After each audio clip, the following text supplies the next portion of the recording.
দিন দিনই জনপ্রিয় হচ্ছে হাঁস পালন। বিশেষ করে বেইজিং জাতের হাঁস পালন করে লাভবান হচ্ছেন কৃষকরা। মাংস উৎপাদনের পাশাপাশি খামারিদের ভাগ্য বদলে দিতে ভূমিকা রাখছে হাঁস পালন। নওগাঁয় প্রায় ১৫০০ পারিবারিক খামার গড়ে উঠেছে। সাদা শুভ্র এই হাঁস চীনের প্রাচীন জাতের। বাণিজ্যিক খামার গড়ে তুলতে বিশ্বজুড়ে এই হাঁসের খ্যাতি রয়েছে। এক এক জায়গায় এক এক নামে পরিচিত এই হাঁস।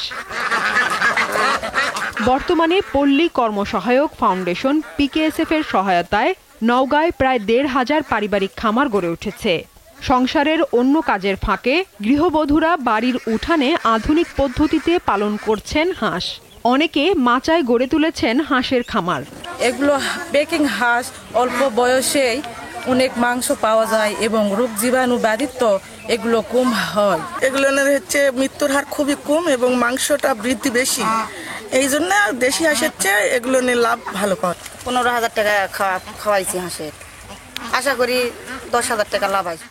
বাজারে বেশি হচ্ছে মাংসের জন্য দাম পাওয়া যাচ্ছে।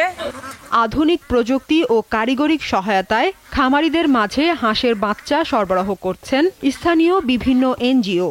তারা কিভাবে লালন পালন করবে, কোথায় করবে, কতটুকু জায়গা লাগবে, পানি লাগবে কিনা, ভ্যাকসিনটা কোন সময় দিতে হবে, কৃমিনাশক ঔষধ কোন, ট্রিটমেন্টের প্রয়োজন হলে কিভাবে করবে, এই বিষয়গুলো প্রাণী সম্পদ দপ্তরের নজরদারিতে আছে। তিনি জানান, দ্রুত বর্ধনশীল হাঁস পালন করে আর্থিকভাবে লাভবান হচ্ছেন নওগাঁ সদর ও বদলগাছি উপজেলার কৃষক পরিবার। দীপ্ত, বার্তা কক্ষ।